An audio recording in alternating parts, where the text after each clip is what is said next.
한번 손잡고 웃어주면서 인사하겠습니다. 참 잘 오셨습니다. 은혜 받고 돌아가세요. 참 잘 오셨습니다. 은혜 받고 돌아가세요. 여러분, 벌써 이렇게 예수님의 8가지 행복 이야기라고 하는 주제로 모인 이 집회가 셋째 날 저녁이 되었어요. 그죠? 10번의 집회를 언제 할까 싶었는데 벌써 오늘이 7번째예요. 내일 하루만 지나면 여러분 편히 쉴 수 있는 날이 곧 옵니다. 네. 끝까지 인내하시고 함께 즐거운 시간 하셨으면 좋겠고요. 저는 하나님의 말씀이 너무 좋습니다. 저는 하나님의 말씀을 생각할 때 이런 생각이 드는 거예요. 여러분, 저와 여러분이 전자제품 많이 쓰잖아요. 그죠? 지금도 주머니에 우리들 각자 스마트폰이 있잖아요. 근데 스마트폰을 가지고 쓰면서도 이거 굳이 스마트폰을 쓰지 않아도 될 것처럼 스마트폰을 사용하는 분들이 제법 많아요. 그죠? 전화 오는 거 받고, 전화 걸고, 문자 쓰고, 문자 받고. 거기에 조금 더 하면 요즘에 카톡 정도? 거기 조금 더 하면 사진 찍는 정도? 그죠? 이거는 예전 걸로도 다 할 수 있는데 왜 우리가 이렇게 막 100만 원 가까이 되는 이걸 써야 할까? 이런 생각 한번 해보셨어요? 근데 만약에 저와 여러분이 스마트폰을 딱 샀는데 그거를 정말 잘 활용하려면 사실은 이것을 만든 사람들은 무슨 생각을 하고 만든 거냐 하면 세상을 우리 손에 쥐어준다 이런 생각을 하고 이거를 만든 거거든요. 여러분, 우리들은 그렇게까지 사용하지 못하잖아요. 심지어 저희 교회 부목사님 중에 이제 다른 교회 담임 목사님 후보로 가신 목사님이 계신데 그분은 이제 짓궂게 이런 말을 해요. 성도님들이 어려운 질문 하잖아요. 그러면 네이버에서 찾아보세요. 그렇게 말해 주신대요. 자기가 스마트폰이 다 있으니까 그럴 만큼. 그런데 젊은이들을 보거나 정말 이것을 잘 활용하는 분들을 보면 정말 놀라운 기능들을 활용하더라고요. 근데 이런 질문 한번 해보세요. 이 스마트폰을 우리가 만약에 구입을 했을 때 이걸 가장 잘 쓰는 방법이 뭘까요? 어떻게 하면 이 기능을 잘 배울 수 있을까요? 저는 2가지 방법이 있다고 생각해요. 2가지 방법이. 첫째는 정말 잘 다루는 사람에게 그것을 잘 다룰 줄 아는 전문가에게 배우는 거예요. 그래서 여러분, 저와 여러분이 이거 스마트폰을 잘 사용하는 사람에게 알면요, 우리가 하는 이 복잡한 단계를 거치지 않고 간단하게 글로 들어갈 수 있는 방법도 있고요. 그게 있어요. 그러니까 스마트폰을 잘 다루는 전문가에게 한번 물어볼 필요가 있어요. 아니면 또 한 가지 방법이 있어요. 어떤 방법이 있냐 하면, 여러분, 저희가 모든 전자제품을 사면 뭐가 따라오죠? 매뉴얼이 따라와요. 매뉴얼이. 그렇죠. 그러니까 그 매뉴얼을 첫째 장부터 한 장씩 넘겨가면서 읽어가면서 그대로 따라해보면 이것이 가지고 있는 기능을 저희가 잘 알 수 있을 거예요. 여러분, 저는 이 땅에 만들어진 모든 물질이나 물체에 만든 목적이 있다고 생각해요. 여러분, 한번 지금도 저희들 눈에 보이는 거 다 생각해 보세요. 만들어져 있는 물체에 목적이 없는 게 있는가 한번 생각해 보세요. 여러분, 마이크 목적 있나요? 있죠. 그죠? 이거 누구 때리라는 거 아니죠? 이거 음을 확대하는 게 목적이잖아요. 그죠? 이 분필은 목적이 뭐죠? 눈을 콱 찌르라고 있는 거 아니겠죠? 이거는 쓰라고 있는 거죠. 칠판 목적이 있죠. 그죠? 그죠? 그러니까 여러분, 만들어진 것 중에 목적이 없는 건 없어요. 강대상, 신발, 옷, 안경, 어떤 것도 누군가가 만든 데에는 목적이 있어요. 맞나요? 맞죠? 대답해 주시면 좋을 것 같아요. 맞죠? 네. 안 하시면 이제 이게 셋째 날이잖아요. 이제 내일은 저랑 헤어지셔야 돼요. 그래서 마지막 인상은 좋게 서로 남겨야죠. 네. 그러니까 여러분, 만들어진 모든 것에는 목적이 있죠. 이런 생각 해보세요. 우리도 만들어졌죠. 여러분, 우리에게 목적이 있을까요? 없을까요? 있겠죠. 그죠? 내 인생 태어나서 죽을 때까지 내 인생에 목적이 없을 수가 없어요. 그렇죠?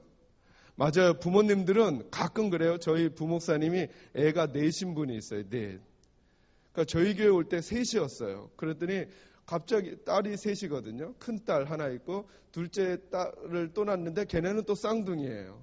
그래서 딸이 3이야. 그래서 넷째를 또 가졌대요. 그러더니 하는 말이 뭐냐면 목사님 어쩌다 생겼어요 그러는 거예요. 맞아요. 엄마 아빠는 어쩌다 만들지 모르지만 그 아이를 향한 하나님의 목적이 있을까요? 그 목적이 있죠. 그리고 만들어진 것에는 그 만들어진 것들을 잘 활용할 수 있는 매뉴얼이 항상 따라와요. 매뉴얼이. 그래서 간단한 거는 간단한 매뉴얼이 와요. 여러분 선풍기의 매뉴얼하고 비행기의 매뉴얼이 같을까요? 다를까요? 두께가. 아마도 저는 비행기 매뉴얼은 못 봤지만 비행기의 매뉴얼을 공부하는 사람들은 그 정도 가지고는 안 될 것 같아요. 한 달이든 두 달이든 그거 전부 다 공부하려면 시간이 많이 걸릴 거예요. 왜요? 아주 복잡하고 어려운 목적을 가진 물체니까. 근데 여러분 인생이라고 하는 긴 시간을 사용해야 돼요. 스마트폰 2년만 써도 3년만 써도 바꾸는 건데 저희의 인생은 짧으면 70이요 강건하면 80이라 그랬잖아요. 그 인생을 살아가야 하는 목적을 가진 우리의 존재인데 우리에게 매뉴얼이 없을 리 없어요. 그러니까 이 매뉴얼을 안 가지고 있는 사람들은 인생의 목적이 뭘까, 인생을 어떻게 살아야 될까를 자꾸 어디서 찾느냐 하면 자기들이 만든, 그래서 여러분 종교는 딱 두 가지예요. 어떤 식이냐 하면 사람 쪽에서 만든 종교, 하나님께서 보여주시는 종교. 그러니까 사람이 만든 종교는 이건 출발부터가 문제가 있어요. 왜냐하면 목적은 만든 이가 목적을 알려줄 수 있는 것이지 만들어진 존재가 내 목적이 뭔지를 생각해낸다는 것은 결국 누구의 한계 속에 갇혀 있는 거예요? 우리의 한계 속에 갇혀 있는 거잖아요. 그러니까 여러분 철학과 다른 타종교들은 다 얘기가 달라요. 다 얘기가 달라요. 다 얘기가 달라요. 왜요? 그것은 사람이 만들어냈기 때문에 그래요. 그러니까 저와 여러분의 인생의 목적이 무엇인지 우리를 만드신 분에게 여쭤보든가 그분을 만나 살든가 그죠? 아니면 그분이 만들어 놓은 매뉴얼에 집중해야만 내 인생의 목적과 방향과 방법을 바르게 할 수 있는 것이 아주 마땅하잖아요. 그죠? 우리 하나님께서 저와 여러분에게 죄된 인생을 살아가는 우리들이 어떻게 죄에서 구원을 받아 생명을 얻고 그리고 풍성하게 살아갈 수 있는지 우리에게 뭘 주셨다고요? 매뉴얼을 주셨단 말이에요. 매뉴얼. 그 매뉴얼이 뭐라고요? 성경이에요. 성경. 개인이 어떻게 살아가야 하는지, 가정이 어찌 행복할 수 있는지, 죄 문제를 어떻게 다루어야 하는지, 교회가 어떻게 운영되어 가야 하는지, 하나님의 백성들은 어떻게 이 땅에서 어떻게 말하고 어떻게 생각하고 어떻게 행동해야 하는지 매뉴얼을 주셨어요. 그런데 많은 우리 그리스도인들이 어떤 생각을 하냐면 믿음 생활 너무 복잡하고 어렵다는 거예요. 아니요. 스마트폰에 매뉴얼을 배우지 않았기 때문에 스마트폰이 복잡한 거예요. 가끔 제게 권사님들이 전화를 해요. 전화를 해놓고는 금방 끊으셔요. 그럼 또 제가 전화 걸잖아요. 그럼 뭐라 그러시냐면 목사님 죄송해요. 손주가 뭘 만졌는지 손주 핑계를 굉장히 많이 대세요. 본인들이 뭐 이렇게 잘못 이렇게 미시다가 아마 걸어놓으시고는 그냥 손주 핑계를 대시는 것 같아요. 어쨌든 잘못 거시는 게 너무 많아요. 그럼 제가 그러죠. 권사님 그 김에라도 목소리 서로 들었으니 너무 좋아요. 제가 그러고 말긴 하는데요. 이거를 매뉴얼을 가지고 잘 배워놓지 않으면 이게 정말 가지고는 다니지만 이거 요물단지잖아요. 더 불편할 때도 얼마나 많은지 몰라요.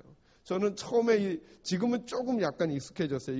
이 휴대폰을 쓴 지는 한 1년 정도 가까이 되니까 처음에는요. 예전 폴더형은 그냥 닫으면 전화가 끊어졌잖아요. 여러분 조심하셔야 돼요. 이거는 종료를 안 누르면 그쪽에서 제 얘기를 다 듣는 거예요. 한참 있다가 30분 뒤에 제 친구가 전화했어요. 너는 누구랑 그렇게 시끄럽게 얘기를 많이 하냐는 거예요. 그게 무슨 말이냐 너 전화 안 끊고 있었다는 거예요. 근데 여러분 제가 그때 장로님 욕하고 있었으면 어떻게 됐겠어요? 다른 사람 입하고 있었으면 어떻게 됐겠어요? 이거 여러분 조심하셔야 해요. 매뉴얼을 잘 모르면. 매뉴얼을 잘 모르면 복잡해 보여요. 근데 아는 사람들은 하나도 복잡하지 않다는 거죠. 왜요? 아니까. 하나님의 말씀, 우리를 어떻게 살아가야 하는지를 알려주시는 하나님의 말씀 매뉴얼을 저와 여러분이 가까이 하고 그것을 사랑하고 알고 있으면 우리들의 믿음의 삶이 얼마나 투명하고 분명하고 명확하고 아름답고 신나고 재미있고 즐겁고 복된 것인지를 알 수 있을 텐데, 매뉴얼은 잘 안 본 다음에 우리들의 인생이라고 하는 것을 살아가려고 하니까 인생 막 꼬여 있는 것과 복잡한 것 같고, 믿음 생활 하면서도, 여러분 믿음 생활 할 때가 더 혼란스러우세요? 안 할 때가 혼란스러우세요? 이거 차라리 안 들었으면 되겠는데, 이건 뭔가 아는 것 같기도 하고 모르는 것 같기도 하고, 내가 이중인격자 같기도 하고 막 이런 헷갈리는 삶을 우리가 살 때가 많잖아요. 왜 그럴까? 우리를 만드신 인생의 주인 되시는 그분과 그분이 만들어주신 매뉴얼을 우리가 집중하지 않았기 때문이라고 하는 거예요. 그래서 이번에 10번의 집회를 통해서는 제가 여러분들과 함께 뭐를 계속하고 있는 거냐 하면, 오전에 조금 말씀 나눴는데요. 예수님이 우리에게 주시려고 하는 게 요한복음 10장 10절에 보니까, 예수님이 우리에게 주시려고 하는 것은 딱 한 단어로 말하면 원래는 우리가 익숙한 단어는 구원이에요. 구원. 그죠? 근데 요한복음 10장 10절에 뭐라 그랬어요? 벌써 띄워주셨는데요. 여러분이 한번 같이 큰 소리 읽어주시겠습니다. 시작.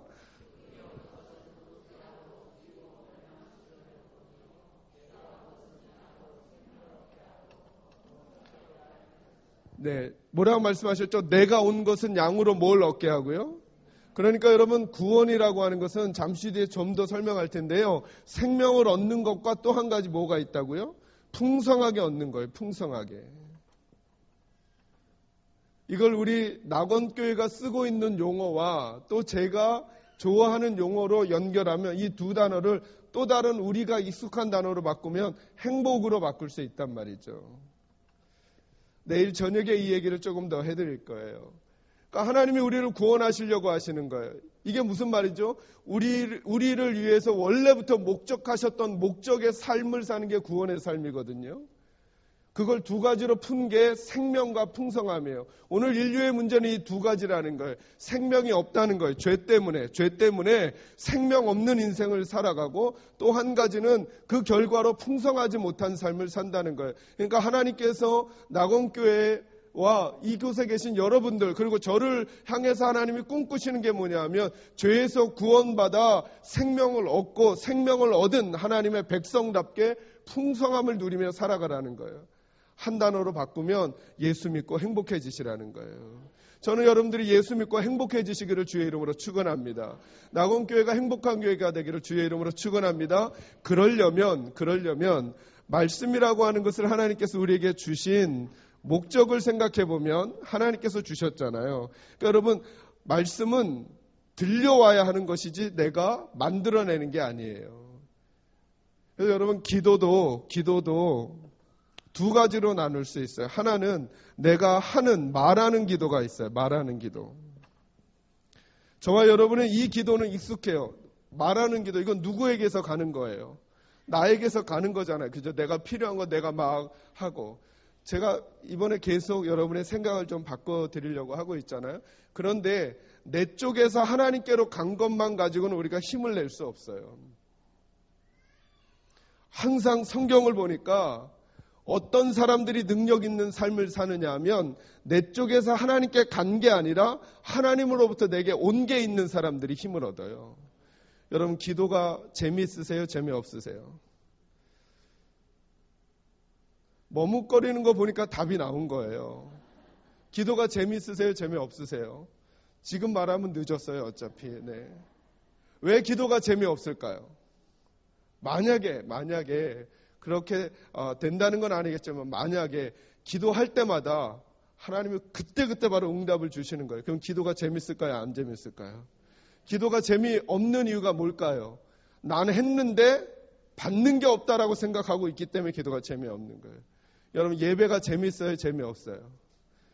소리가 작은 걸 보니까 이미 답이 나왔어요. 재미없다 생각하세요. 왜요?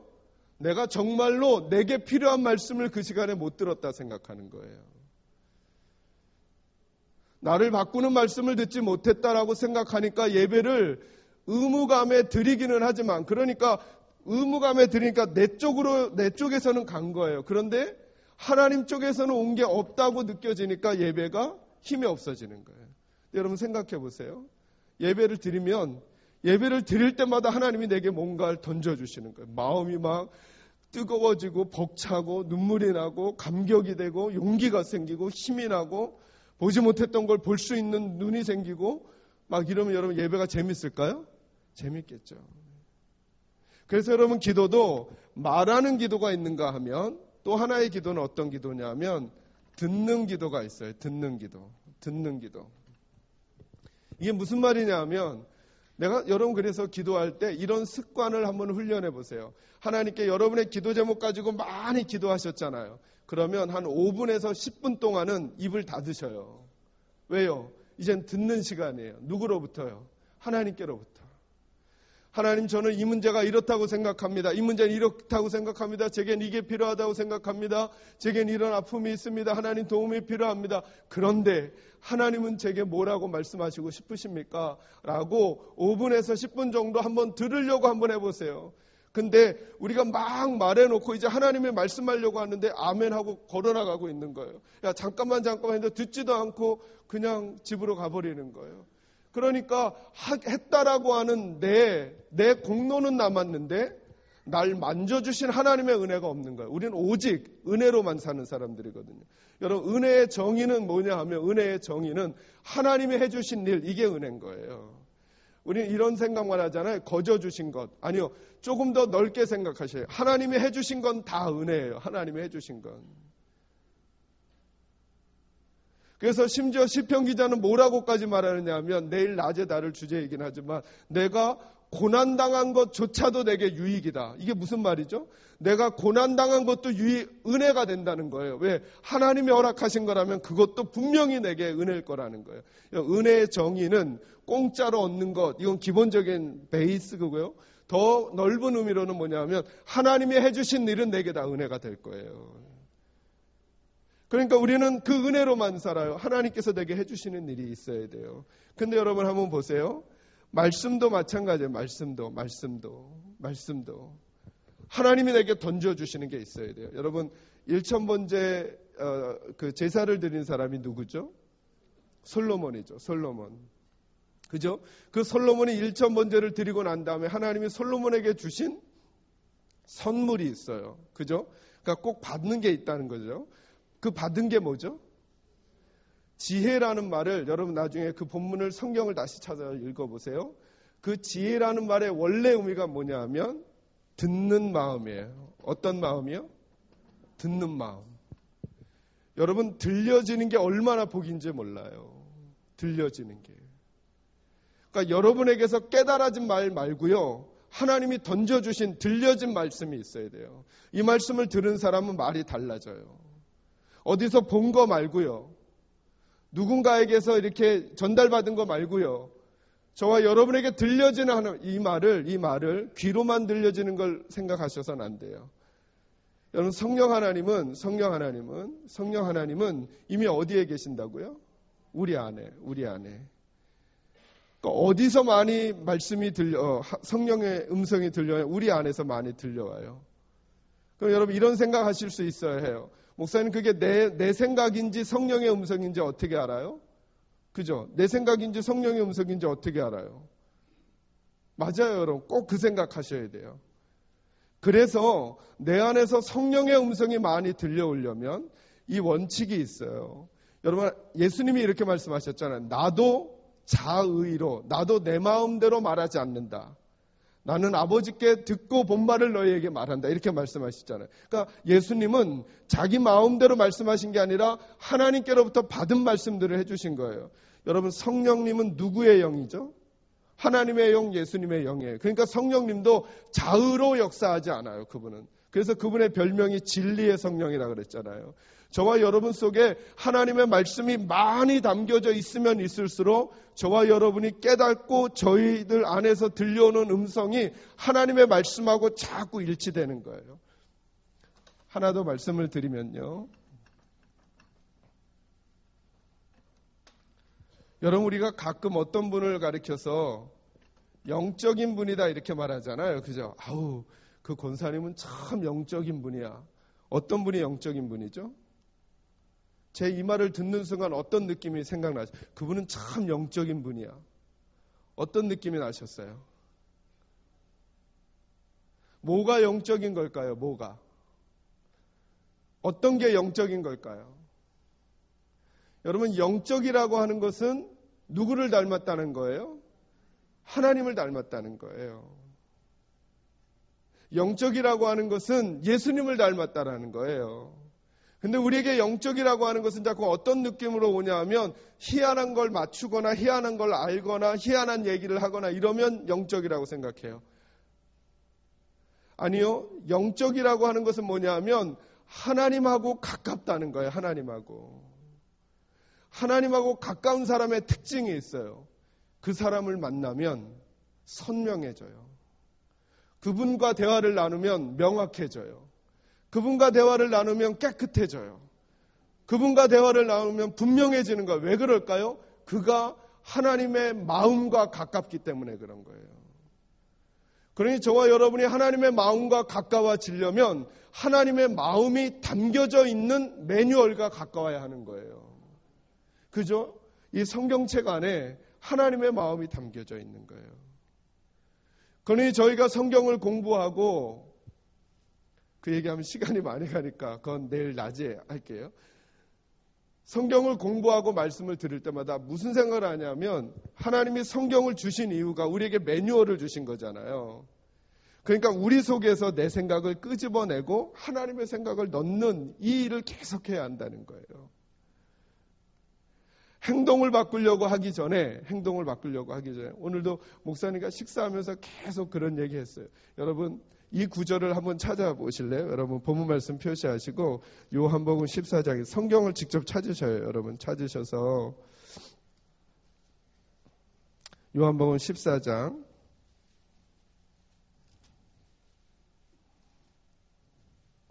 15절 말씀 찾아보셔요. 여기 띄워도 주시고요. 여러분 찾아도 보시죠. 14장 15절. 같이 한번 읽어볼까요? 읽습니다. 시작. 너희가 나를 사랑하면 나의 계명을 지키리라. 아멘. 여러분 이 말씀이 어떻게 들리세요? 너희가 나를 사랑하면 내 계명을 지키리라. 여러분 저와 여러분이 이 말씀을 들을 때 자꾸 이런 생각을 하는 거죠. 당신이 하나님의 말씀을 계명을 안 지키는 거 보니까 그건 하나님을 사랑하는 게 아니야. 이렇게 말하고 싶어지잖아요. 그러니까 계명을 지키는 걸 먼저 생각해요. 아니요. 거꾸로 생각해 보세요. 거꾸로. 어떻게 하면 계명을 지킬 수 있다는 걸까요? 하나님을 뭐 하면요? 사랑하면요. 이 생각을 한번 잘 해보세요. 지금 주님은 계명을 지키라는 얘기보다 뭘 먼저 얘기하고 있냐면 하나님을 사랑하는 게 먼저라는 거예요. 하나님을 사랑하는 게. 하나님을 사랑하게 되면 지키게 될 거래요. 제가 모셨던 어른 목사님이 이런 겨울철이었나 봐요. 한 번은 사모님하고 차를 몰고 길을 가는데 눈이 정말 한방눈이 오더래요. 근데 좀 약간 외진 길인데 젊은 남녀가 그 눈을 다 맞으면서 둘이 걸어가고 있더래요. 그냥 목사님이 안 돼 보이니까 차를 세우신 다음에 예복애들 차에 타게. 이 사람들이 탔을까요? 안 탔을까요? 이분들은 지금 그게 고통스러운 길이 아닌 거예요. 두 사람은. 지금 분위기 잡고 있는데 목사님이 분위기를 깨신 거예요. 근데 여러분 그 눈길을 다른 김집사하고 둘이 걸어가라 하면 어떡할까요? 그 똑같은 길을 걸어가는데도 이건 완전히 무슨 너무 힘든 노역이잖아요. 그죠? 여러분 여기서 어디가 좀 먼가요? 저희 동네가 아니라 제가 감이 잘 안 잡히는데 강남역이 좀 먼가요? 별로 안 먼가 봐요. 서울역은 머나요? 네, 서울역까지 걸어갔다 오셔야 돼요. 여러분이 여러분의 교회에서 제일 미운 집사님 얼굴 떠올리세요. 그분하고 그것도 오늘 밤에 걸어갔다 와야 되는 거예요. 왜 하나님 나에게 이런 시험을 주십니까? 이런 마음 아니겠어요? 그죠? 근데 여러분 너무 좋아 죽겠는 남녀 커플을 거기까지 가려면 갈까요? 안 갈까요? 갈 거예요. 저는 제 아내랑 같은 동네 살았는데요. 집이 5분 거리도 안 됐어요. 10시에 헤어지기로 하고 데려다 주고 12시까지 왔다 갔다 하는 거예요. 12시까지 왔다 갔다 하다가 이걸 뭐 때문에 이렇게 할까요? 사랑하니까. 사랑하니까 뭐가 나가요? 행동이 나가요. 근데 우리는 하나님을 섬기는 것도 어떤 걸 먼저 하려고 하냐면 계명을 먼저 지키려고 하다 보니까 계명을 지키려고 하다가 안 되니까 율법으로는 하나님의 의에 이를 사람이 없다니까요. 계명을 지키다가 안 되니까 우린 자꾸 무슨 생각하냐면 난 하나님을 사랑하는 게 아닌가 봐. 하나님도 날 안 사랑하시나 봐. 자꾸 이런 번민을 하는 거. 아니요. 이건 조금 뒤로 밀어 놓으시고요. 하나님 사랑하는 데만 집중하라고 하시는 거죠. 저는 우리 낙원교회 식구들이 하나님한테 어떻게 계명을 지킬까를 생각하기 전에 하나님을 사랑하는 분들이 되시기를 주의 이름으로 축원합니다. 그러기 위해서는 생각을 바꾸는 일들부터 먼저 하는 거예요. 생각을. 행동을 바꾸기는 쉽지가 않아요, 여러분. 그래서 제가 저랑 집회하시면서 이렇게 너무 많이 결단하지 마시라 그랬잖아요. 어차피 조금 이따 또 원위치 되실 거니까. 너무 많이 결단하지 마시고 하나님이 내게 뭘 원하시는가만 마음에 많이 담아놓으려고 한번 해보시는 거예요. 말씀드렸잖아요. 태생적으로 뻣뻣한 우리 교회 장로님도 손주들에겐 그렇게 부드러울 수가 없더라고. 왜 그렇게 부드러울까요? 왜? 사랑스러우니까. 저는 장로님이 저를 그렇게 대해 주셨으면 좋겠어요. 목사님 웃어보세요. 막 이런. 손주한테 그러다가 이 근엄해지시는 우리 권사님, 집사님. 그죠? 왜요? 사랑하니까 다른 행동이 나오는 거예요. 사랑하니까. 여러분 성도들에게 잘해주려고 마음을 먹기 전에 그냥 사랑하려고만 해보세요. 그냥. 네. 하나님을 사랑해보세요. 여러분. 제가 말씀드렸잖아요. 저는 누구라고요? 저는 저를 누구라고 생각한다 그랬죠? 성도들의? 전 너무 좋아요. 우리 낙원교회 식구들도 너무 좋아요. 네. 네. 저는 설교를 까먹는 분이 제일 좋아요. 네. 제가 제일 싫어하는 분은 그날 설교 본문을 그 옆에다 날짜 적어 놓는 분들이 있어요.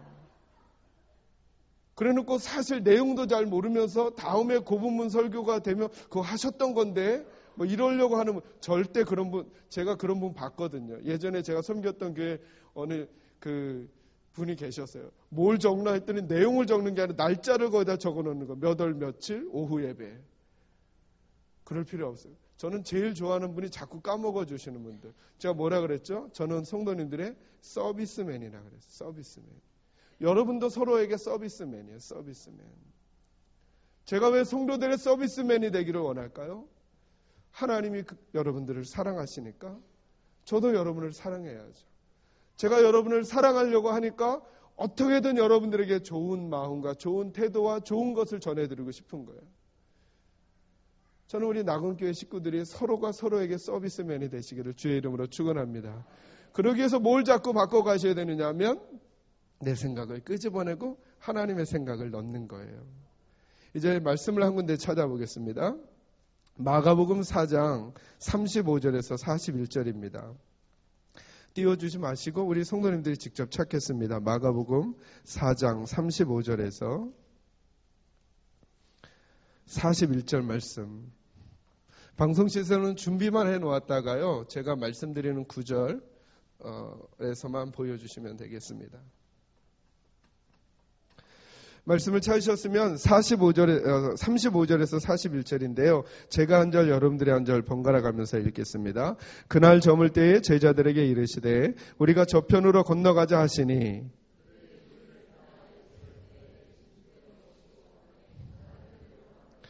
큰 광풍이 일어나며 물결이 배에 부딪혀 들어와 배에 가득하게 되었더라.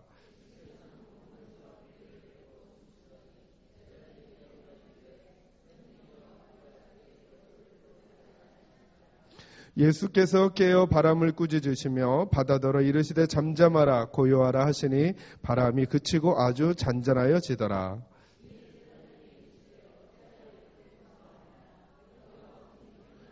함께 읽습니다. 그들이 심히 두려워하여 서로 말하되 그가 누구이기에 바람과 바다도 순종하는가 하였더라. 아멘. 아멘. 여러분 오늘 본문의 내용이 뭐죠? 본문의 내용이 예수님하고 제자들하고 지금 배를 타고 어디를 건너가고 있어요?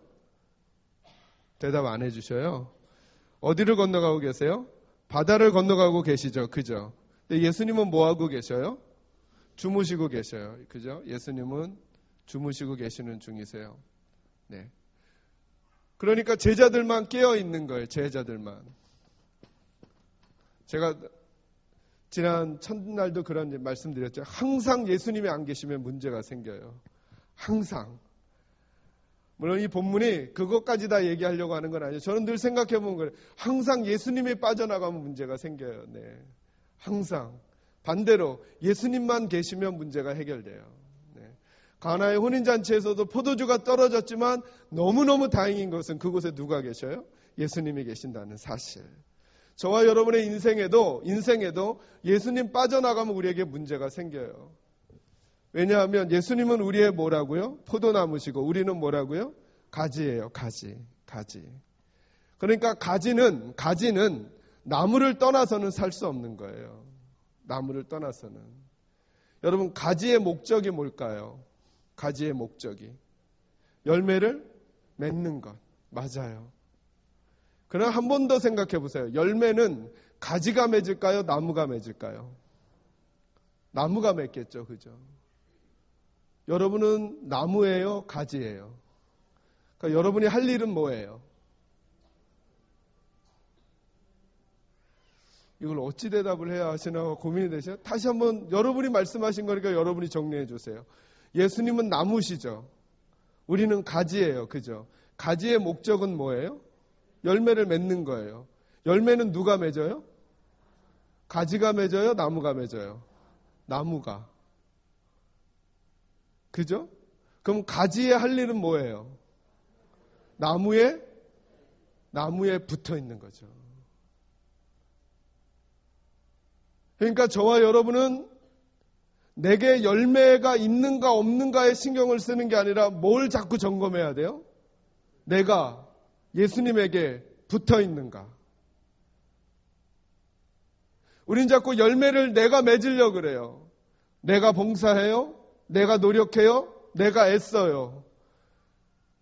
그런데 다른 사람들이 안 알아주는 거예요. 그러니까 화가 나요.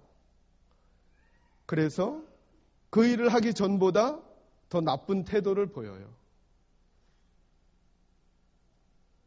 근데 여러분 보세요. 이 열매는 가짜인 거예요. 나무에 가지가 떨어져서 열매를 맺게 되면 열매를 맺을 수 있을 것 같아요. 어느 정도는 내 노력으로.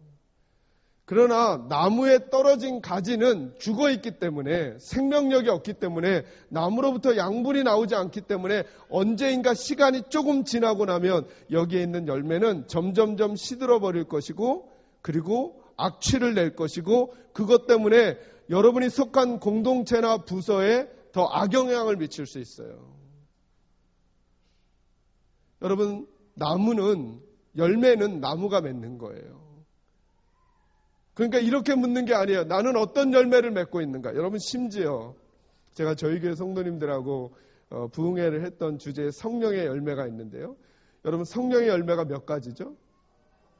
그럴 때 우리는 늘 무슨 생각을 하냐면 내가 사랑의 열매를 맺는가라고 자꾸 물어보려고 그러는 거예요. 여러분 성령의 열매가 누구의 열매예요? 아니 지금 답이 거기 써 있잖아요. 성령의 열매가 누구의 열매예요? 성령님의 열매죠. 그러니까 성령의 열매는 누가 맺으시겠어요? 성령님이. 그러니까 우리는 뭘 해야 될까요? 사랑을 맺어야 될까요? 아니면 성령님하고 친해야 될까요? 방향이 달랐단 말이에요. 오늘 사랑의 열매를 맺으려는 분들은 많은데 성령님하고 친한 분이 없어요. 성령님이 누구지? 성령 충만 어떻게 받는 거지? 성령이 뭐지? 성령께서 우리 안에 와서 사신다는데도 불구하고 그분하고 친하지 않아요. 친하지 않으니까 그분 없이 사랑의 열매를 맺으니까 항상 보상 심리가 따르는 거예요. 내가 너한테 이럴 수가 있어? 그러니까 어느 정도를 넘어가면 내가 애써서 참으면서 사랑했던 것까지 다 뒤집어 씌워가지고 공격을 하고 그를 아프게 하고 힘들게 하는 일들이 우리에게 일어나요. 왜요? 그 열매는 가짜니까요. 여러분 가짜와 진짜는 보통 때는 몰라요. 제가 늘 속는 것 중에 하나가 여러분 그 마트나 이런 몰 같은데 백화점에 가면 뭐 이렇게 위에 층에 보면 그 푸드코트 있잖아요. 그죠? 그 음식 이렇게 여러 개 해놓은데, 그러면 거기 항상 풍성한 육개장이 있어요. 가짜로 만들어 놓은 거. 그죠? 돈가스 이렇게 접시로 만든, 실제로 가보면 그렇게 안 나오는 가짜로 만들어 놓은 거 있잖아요. 제가 미국에서 공부할 때 지금 한국교회에 많이 소개되고 있는 펠로우십 처치라고 하는 교회를 다녔었어요. 근데 그 교회에 에드영 주니어라고 하는 그 목사님이 설교를 하는데, 하루는 어떻게 설교를 하냐 하면 가짜와 진짜를 설명하는데 이렇게 설명하는 거예요. 진짜 사과를 하나 가지고 나오고 가짜로 만든 모조 사과 있잖아요. 두 개를 딱 가지고 나서 들고 멀리서 얘기하는 거예요. 어떤 게 진짜인가요? 아무도 몰라요. 다 진짜 같아 보여요. 그러더니 진짜와 가짜의 차이를 그분이 설명해 주는데, 가짜를 탁자에 올려놓고 망치로 치기 시작하는 거예요. 그러니까 어떻게 됐을까요? 그 주변이 스티로폼이 막 날리면서 지저분해지지 않았겠어요? 가짜니까. 그래서 그분이 말하기를 그래요. 가짜 열매는 그가 깨어질 때 보면 안다는 거예요. 주변을 막 어지럽게 하고 힘들게 하고 주변을 다 망친다는 거예요. 그리고는 진짜 사과를 놓고 깨트리기 시작하는 거예요. 그러면서 하는 말이, 진짜는 쪼개지고 깨어지면 주변에 있는 사람들에게 향기를 주고, 그리고 그것을 먹는 이에게 단맛을 가져다 준다는 거예요. 저와 여러분이 예수님에게서 떨어져 있으면 예배를 드리고 기도를 하고 찬양을 하고 섬김을 하고 노력을 하고 애를 쓰지만, 떨어져서 내가 만들어낸 거기 때문에 그것이 환란이 없거나 어려움이 없을 땐 그냥 가다가 어느 시점이 되고 나면 이게 깨어지기 시작하면 그것 때문에 도리어 주변이 더 어려워지는 일들이 많다. 저와 여러분은 누구에게 붙어 있는 게 우리가 할 일이에요? 예수님에게. 예수님에게. 저는 여러분 개인과 여러분 가정 가운데 주님이 늘 함께 하시기를 주의 이름으로 축원합니다. 그래서 그런지 예수님이 주무시고 계니까 그때 문제가 생기기 시작해요. 어떤 문제가 생겼어요? 풍랑이 일기 시작한 거예요. 풍랑이. 그래서 배가 거반 뒤집힐 뻔하는 거예요. 그러니 누가 난리가 났겠어요? 주무시는 예수님은 모르실 테고. 이 12명의 제자들이 난리가 난 거예요. 난리가. 그래서 예수님의 제자들이 어떻게 했어요? 누굴 깨워요? 예수님을 깨웠어요. 예수님 일어나십시오. 예수님 우리가 죽게 된 것을 돌아보시지 않습니까? 하고 예수님을 깨우니까 예수님 일어나셨어요. 아니나 달라요? 예수님이 일어나면 문제가 해결돼요. 예수님께서 바람과 바다를 꾸짖으셔서 잠잠케 하셨단 말이죠.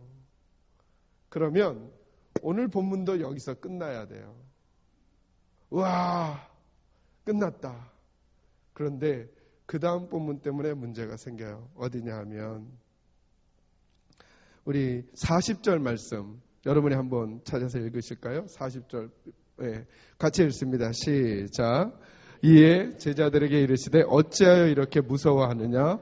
너희가 어찌 믿음이 없느냐 하시니. 뭐가 없느냐 하시니요?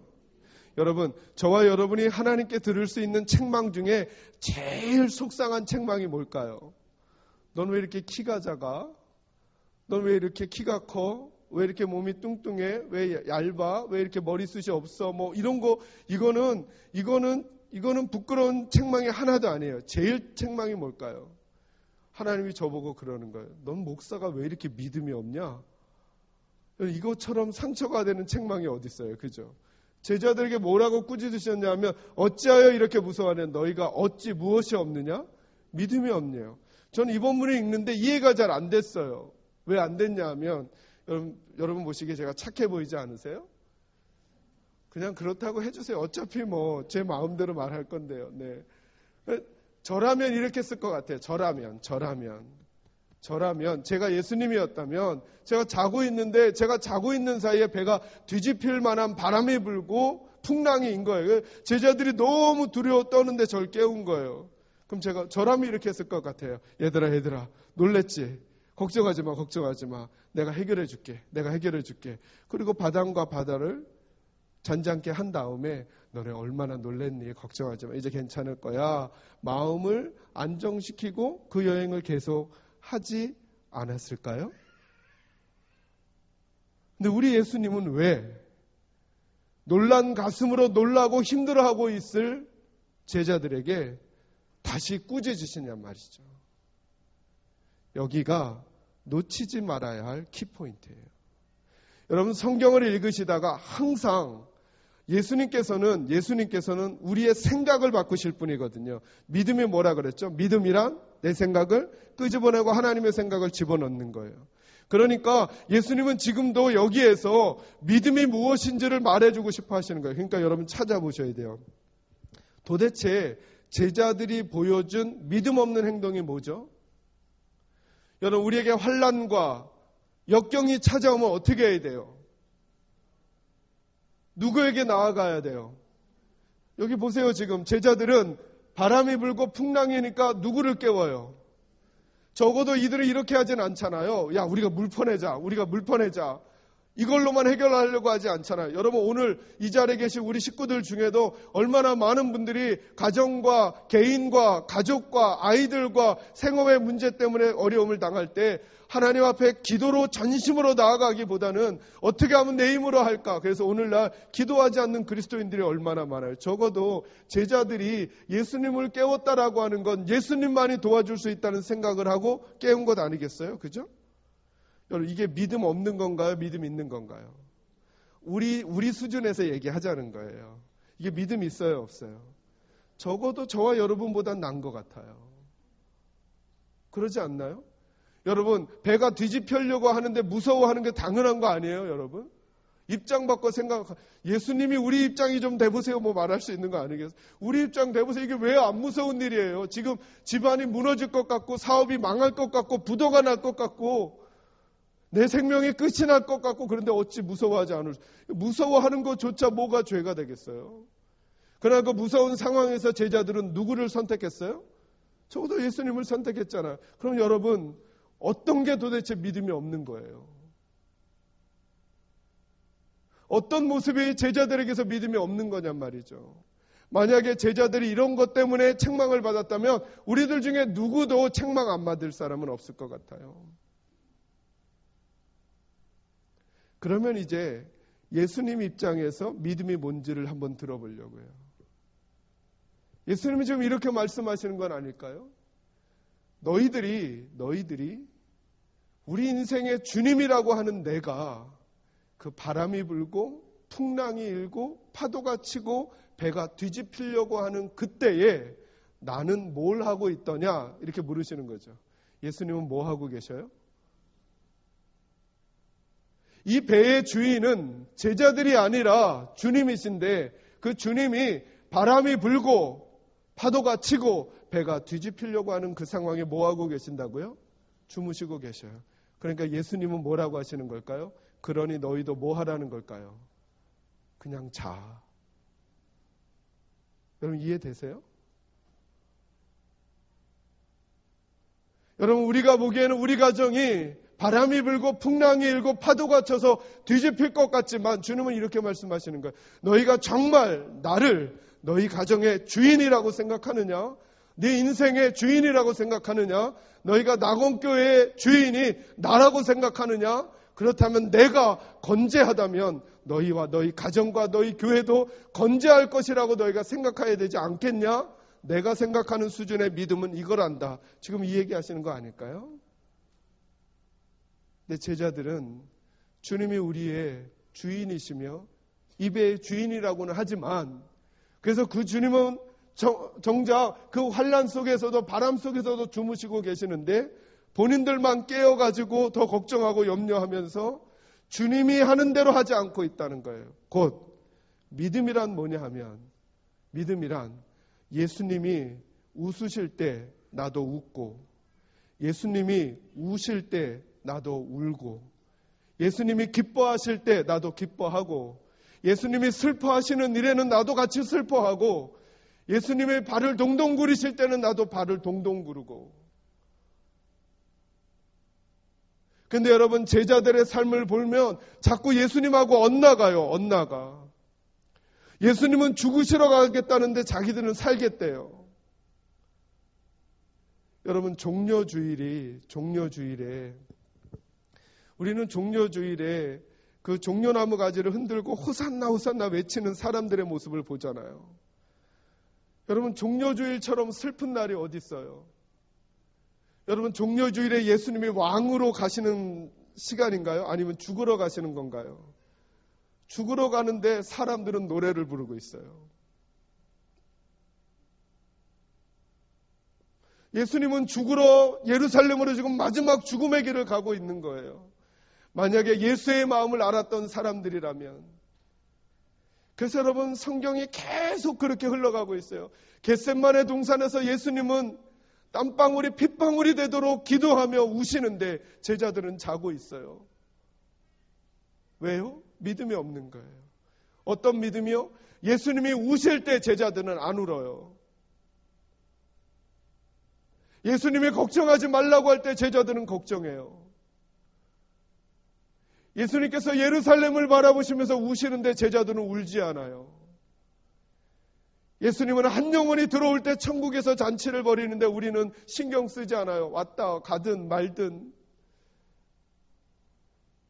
여러분, 믿음이란 예수님이 우실 때 나도 울고, 예수님이 웃으실 때 나도 웃고, 예수님이 슬퍼하시면 나도 슬퍼하고, 예수님이 박수를 치시면 나도 박수를 치고, 이게 믿음 아니겠어요? 그죠? 내가 어떤 결단을 내려서 뭘 한다라고 하는 것 이전에 예수님에게 붙어 있다면 그분의 마음이 전달될 거예요. 근데 우리는 믿음을 가진다라고는 하지만 그분하고 마음이 잘 안 맞으니까. 여러분, 이 예수님의 제자들이 얼마나 열심히 많았던 사람들인지 몰라요. 얼마나. 이 사람들은 어느 정도 열심히 있었느냐. 우리는 못 그러잖아요. 나를 따라오너라. 그랬더니 이 사람들은 그물을 내버려 두고 아비를 떠나 예수님을 따라 나선 사람들이에요. 예수님을. 그들은 여러분, 우리와 비교할 수 없는 열심과 열정이 있었어요. 5절에 말씀드렸잖아요. 도마 같은 경우는 예수님이 죽으러 간다니까 어떻게 말했다고요? 우리도 함께 죽으러 가자. 여러분, 이런 사람들이 우리들 중에 누가 있겠어요? 그러나 예수님은 말씀하시는 거예요. 믿음은 열심과 열정으로 설명되는 게 아니라 얼마나 나와 같은 생각을 하며 살아가고 있느냐로 설명되어야 한다는 거예요. 그 하나님이 어떤 생각을 하시는지, 어떤 마음을 갖고 계시는지, 그것이 바로 하나님의 말씀 속에 담겨져 있고, 우리는 날마다 내 생각을 끄집어내고 하나님의 생각을 집어넣으면서 주님이 우시는 문제에 대해서 우리도 오늘도 울어야 돼요. 주님이 기뻐하시는 일을 위해서는 우리도 기뻐해야 하는 거예요. 이게 믿음인 것이죠. 우리 사랑하는 낙원교회는 주님이 기뻐하시는 일을 위해서 기뻐하고 계시는지, 주님이 울고 계신데 우리는 웃고 있는 건 아닌지, 주님은 그 부분을 염려하고 계신데 우리는 염려하지 않고 있는 건 아닌지, 주님은 걱정하지 말라고 하는데 우리는 걱정하며 살고 있는 건 아닌지, 저는 우리 낙원교회가 믿음이 좋은 교회가 되기를 주님의 이름으로 축원합니다. 내일 저녁에 드릴 말씀이지만 베드로에게 이렇게 말씀하셨어요. 교회의 권세를, 음부의 권세가 교회를 이기지 못할 거라 그랬어요. 저는 무슨 생각을 하냐면 절대 마귀는 교회를 이길 수 없다 생각해요. 제가 예전에 제가 어렸을 때 부흥회도 많이 참석해 보았었거든요. 그럼 목사님들이 가끔 부흥사 목사 다들 그러신 건 아니에요. 어떤 분들은 그렇게 이제 성도들에게 경각심을 주시려고 딱 지그시 눈을 감으시고, 이 교회 보니까 마귀가 득실거려. 이 앞에서도 막 춤을 추고 교회 첨탑에도 마귀가 쪼그리고 앉아있어. 막 이런 얘기를 하셔요. 그럼 제가 무슨 생각을 하냐면 그 마귀가 똥꼬가 되게 아프겠다. 왜냐하면 그 꼭 십자가 거기 보면 피레침이 있거든요. 저는 우리 교회 성도들에게도 무슨 얘기하냐면 절대 마귀 얘기는 입 밖에도 꺼내지 말라 그래요. 기도하실 때도 보면 그런 기도가 다 나쁘다는 게 아니라 이제는 생각을 바꾸고 말을 바꿔가자고 하는 의미에서 말씀드리는 거예요. 이렇게 기도하시는 분들이 있어요. 하나님, 오늘도 졸음마귀 틈 못하게 해주시고, 지금 조시던 분이 깜짝 놀랐을 것 같아요. 졸음마귀 틈 못하게 해주시고 막 이렇게 기도하는 분들이 계셔요. 저는 그렇게 기도하지 말라 그래요. 왜냐하면 성경이 뭐라고 말하느냐 하면, 성경이 우리가 성도잖아요. 옛날에는 우리가 누구랑 짝했느냐 하면 이게 뭐 마귀라고 생각하고요. 마귀랑 짝을 했대요. 근데 이제는 우리가 누구랑 짝이에요? 예수님하고 짝이에요. 예수님하고 짝이래요. 예전엔 얘를 사귀고 있었는데 이제 이 관계 끝내고 이분하고 사는다는 말이죠. 여러분, 제가 이래봬도 대학 때 약간 인기가 있었어요. 제가 추파를 던지지 않아도 그건 잘 안 믿는 분위기신 것 같아요. 저를 좋아하는 여자애가 있었어요. 정말 저를 좋아했어요. 정말. 근데 저는 제 아내를 선택해서 살아요. 제 아내도 제가 이 여자애를 사귀었다는 걸 알아요. 그래서 이름에 행자가 들어가서 전 행주대교도 잘 안 가요. 네. 그리고 아내 앞에서는 행주라는 말도 안 해요. 네. 여러분, 제가 절대로 아내 앞에서 입도 뻥끗 하지 말아야 될 이름이 있다면 그 이름이 뭘까요? 그 여자 이름 아니겠어요? 그죠? 제가 좀 마음이 꿀꿀해졌어요. 어느 날. 그래도 얘랑 갔던 커피숍 가면 안 되는 거예요. 얘랑 찍었던 사진 다 없애버려야 하는 거예요. 얘랑 있었던 어떤 추억, 아내랑 차를 타고 가다가 아우 여보 나 옛날에 여기 왔었는데 그 말만 해도 아내는 완전히 막 그러는 거죠. 그죠? 제 입에서 나오지 말아야 될 이름이 뭘까요? 이 여자 이름이에요. 이게 우리 성도예요. 이제 우리는 누구랑 짝이 됐어요? 예수님하고 짝이 됐어요. 그럼 우리 입에서 누구 이름은 나오지 않아야 될까요? 이 인간 이름은 나오지 말아야 돼요. 슬퍼도요? 네. 슬퍼도 누구랑 지지고 볶고 살아야 될까요? 제가. 아내랑만. 괴로워도요? 아내랑만. 문제가 있어도 아내랑만. 그럼 여러분 기도하실 때도 하나님 오늘도 졸음막이 틈 못하게 해주. 뭐하라 그렇게 기도해요? 성령 하나님 오늘도 예배 가운데 임재해 주셔서 한 영혼 한 영혼의 마음문을 열어주시고 말씀이 그 마음밭에 박히게 해주시고 그 말씀이 들어갈 때 힘이 나게 해주시고 성령 하나님 얘기만 해도 모자른데 자꾸 얘기하다가 근데 그때 행주가 뭐 이러면 우리 아내는 행자만 들어도 막 경기를 이렇게 우리 아내가 가끔 저 시험하려고 그때 당신이 사귀었던 여자 이름이 뭐지? 몰라? 전 무조건 모르는 거예요. 네. 근데 저희 교회에 똑같은 이름을 가진 분이 등록을 했어요. 제가 그 집은 신방도 안 가요. 네. 그죠, 여러분? 보세요. 네. 우리가 생각만 바꿔도, 여러분, 졸음막이 틈 못하게, 여러분, 피곤하면 졸 수도 있는 거죠. 네. 제가 설교를 잘 못하니까 졸 수도 있는, 아기 잘 자고 있잖아요. 네. 사랑하시는 자에겐 잠도 주신대요. 그냥 자게 놔두세요. 피곤하니까. 그때마다 목사님들이 드는 예가 유두고 얘기를 드는 거예요. 그죠? 졸다가 떨어져 죽었다고. 여러분 그 본문 잘 읽어보세요. 죽은 걸로 끝나나 다시 살아나나. 죽었나요? 다시 살아났나요? 여러분 얼마나 놀라운 경험을 하는 거예요? 저는 우리 사랑하는 낙원교회 식구들은 하나님하고만 살기를 주의 이름으로 축원합니다. 네. 저는 귀신은 절대 우리를 해할 수 없다고 믿는 사람이에요. 누구 때문이냐 하면 예수님 때문에. 제가 어렸을 때 제 남동생이 저보다 4살이 어려요. 4살이. 근데 이 녀석이 저한테 뭐라고 하고 도망가냐면 오규 나쁜 놈 이러고 욕을 하고 도망가는 거예요. 그럼 제가 아무리 착하지만 어떻게 했겠어요? 너 잡으면 죽는다. 그리고 쫓아간 거죠. 막 쫓아가다가 어느 시점엔간 제가 막 도망가게 됐어요. 왜 그랬을까요? 걔가 짱돌을 들었을까요? 왜 도망가게 됐을까요? 이 녀석이 아빠 뒤에 숨은 거예요. 아빠 형아가 나 때리려고 그래. 그 순간 저는 도망을 친 거죠. 누구 때문에요? 아빠 때문에. 여러분, 저와 여러분은 아빠 뒤에 숨어야 되는 거예요. 아빠 뒤에 숨으면 되는 거예요. 아빠가 하나님이 주님이 우리의 대장 되시는 거예요. 그 주님이 어디에 계신다고요? 우리 안에 계신대요. 제가 그림 계속 그려드렸죠. 예수님이 우리 안에 계셔요. 그래서 마귀는 빠져나가는 거예요. 마귀는.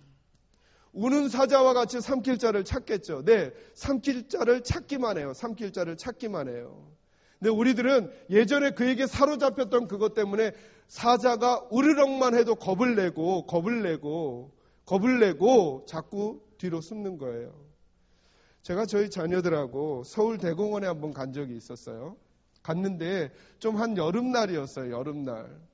제가 지금도 그 기억을 잊어버릴 수가 없어요. 사자 우리가 있겠죠. 그죠? 근데 이 사자씨가 날이 더워서 그런지 축 처져가지고 있는 거예요. 축 처져가지고. 여러분, 사자씨가 축 처져서 있으면 재미있어요? 재미없어요? 좀 왔다 갔다 하기도 하고 그래야 되는데 애가 축 처져가지고 그냥 있는 거 재미가 하나도 없는. 근데 그걸 아이들하고 셋이서 쌍둥이니까 제가 착한 남편이라 아내는 쉬라고 하고 애들만 데리고 간 적이 있었어요. 셋이서 보면서 무슨 생각을 했냐면 예수님하고 마귀랑 우리 생각을 했어요. 사자를, 저는 역시 목사인가 봐요. 이게 딱 보는 순간 우는 사자와, 이 성경 구절이 생각난 거 있죠. 우는 사자와 같이 우리를 삼킬 자를 찾는다 그러잖아요. 그래서 생각해 봤어요. 여러분 따라오세요. 이 사자가 갑자기 일어나더니 생기 발랄해질 뿐만 아니라 과격해지기 시작했어요. 막 여기 펄쩍펄쩍 뛰어다니는 거예요. 아이들하고 저랑 아이스크림을 같이 셋이서 먹고 있다가 갑자기 이 사자가 이 철창에 다 차 있지만 이쪽에 와서 막 어르렁거리고 막 그러는 거예요. 그러면 저는 놀라서 도망을 갈까요? 그래도 보고 있을까요? 아이들은 어떨까요? 아이들은 주랭락을 치며 도망가려고 그러겠죠. 그때 제가 아니야 괜찮아 붙잡아도 애들은 어떻게 될까요? 마치 사자가 자기를 잡아먹을 것처럼. 그래서 만약에 요 그림을 빼고 여기만 카메라로 찍으면 이 아이들의 모습을 보면 뭔가 지금 그들 옆에 바로 사자가 자기를 삼킬 것처럼 하는 것처럼 보일 거 아니에요. 그죠? 저는 주머니에 손 넣고 아이스크림 먹으면서 녀석 힘 좀 있네 뭐 이 정도 하지 않을까요? 왜 그럴까요? 보는 게 달라서요. 전 뭘 볼 수 있었던 거죠? 사자와 내 사이에 있는 철창을 본 거죠. 아이들은 사자와 우리 사이를 갈라놓아준 철창을 본 게 아니라 사자에게만 포커스를 맞추니까 내가 잡혀먹을 것 같은 생각을 하는 거예요. 이분이 바로 예수님이라는 거예요. 예수님이 사망 권세를 이기시고 십자가에서 부활하셨잖아요. 사망 권세를 이기시고 승리하신 그분이 이제 온 땅에 주권을 붙들고 계셔요. 그러니까 저와 여러분은 그 왕 대신 예수님의 자녀들이란 말이죠. 근데 마귀는 지금도 우리가 이런 모습으로 살아가게 하려고 저와 여러분에게 으르렁거리고만 있는 거예요. 잡아먹지 못하고.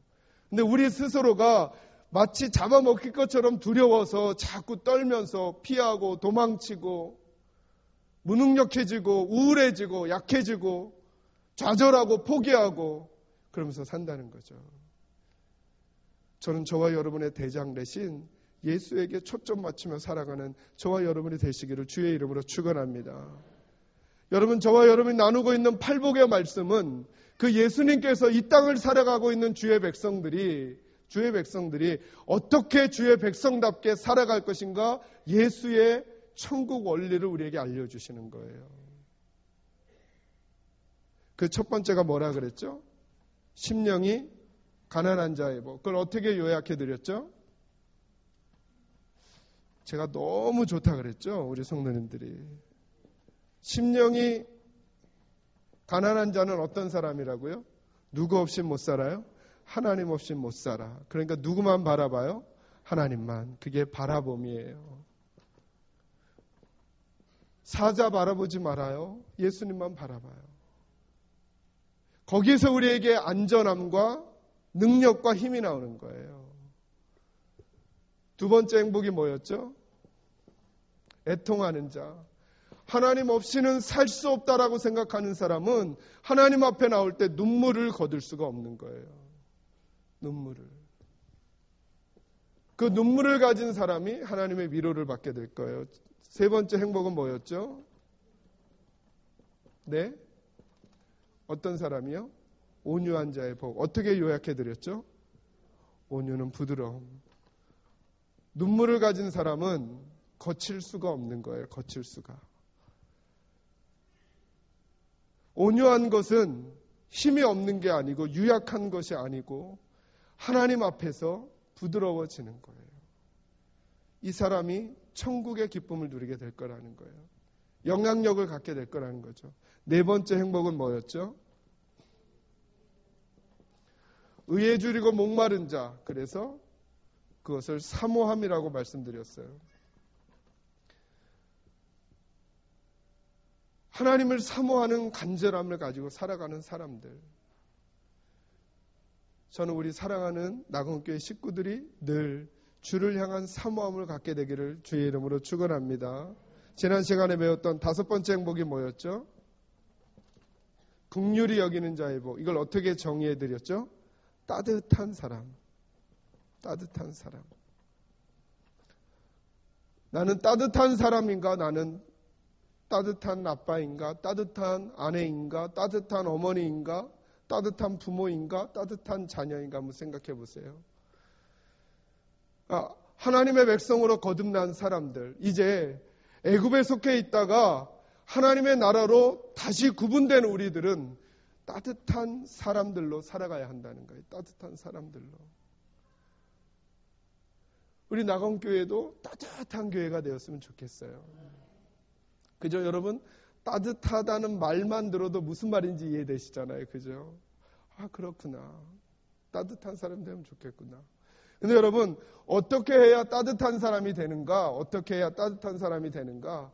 나도 약한 사람이란, 나도 단점이 있는 사람, 나도 문제가 있는 사람이란 걸 인정해야만 다른 사람을 따뜻하게 해줄 수 있어요.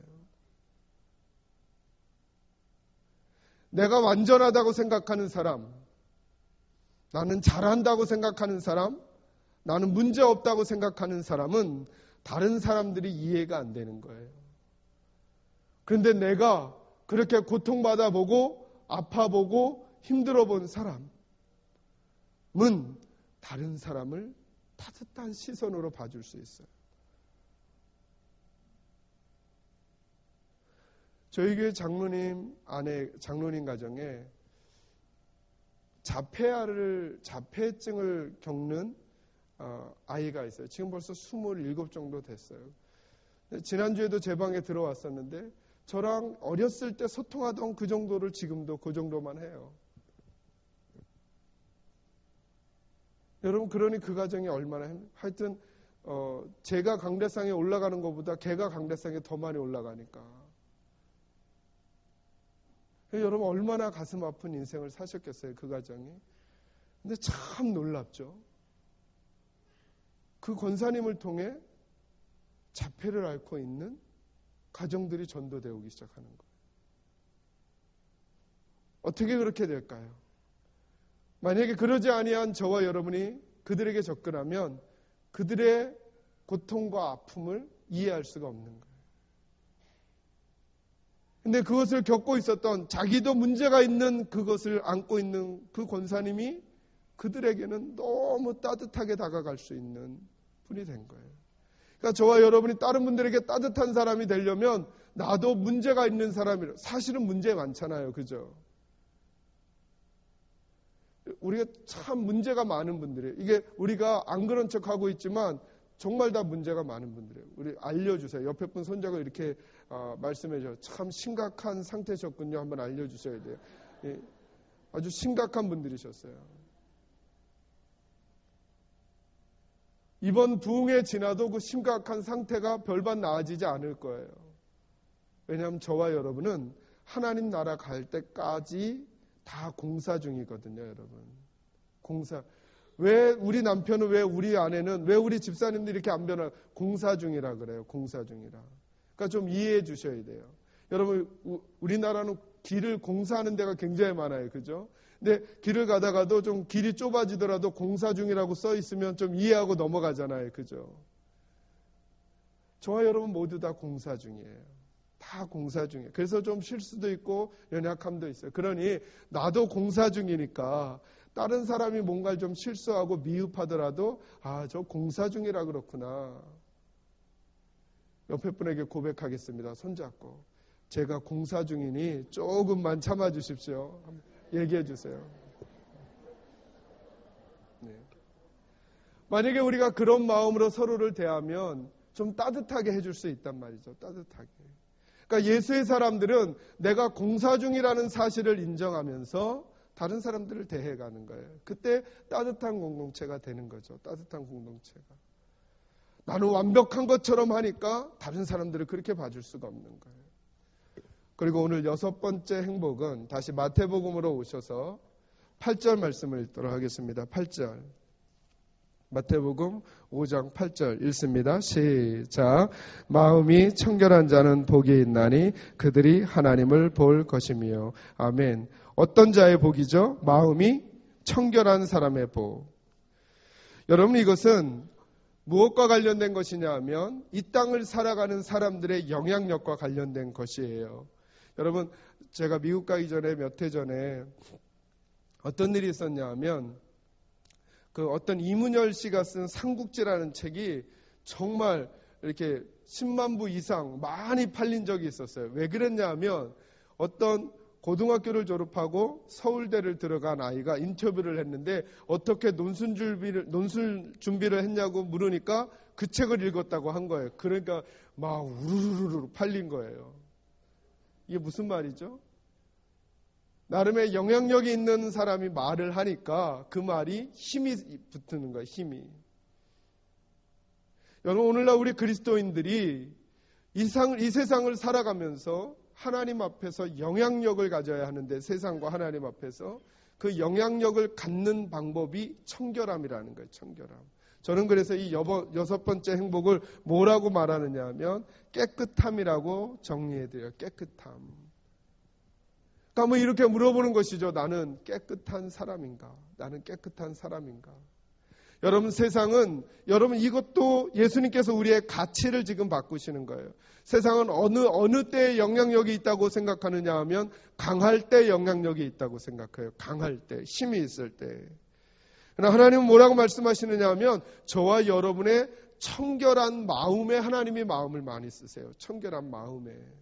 내가 얼마나 센가, 내가 얼마나 강한가, 내가 얼마나 능력이 많은가가 아니라 내가 얼마나 하나님 앞에 정결한 심령인가, 깨끗한 심령을 가지고 있는가를 하나님이 더 많이 생각한다라고 하는 거예요. 그래서 제가 한번 읽어드릴게요. 사무엘상 16장 7절에 보면 나의 보는 것은 사람과 같지 아니하니 사람은 외모를 보거니와 나 여호와는 중심을 본다, 이렇게 말해요. 그죠?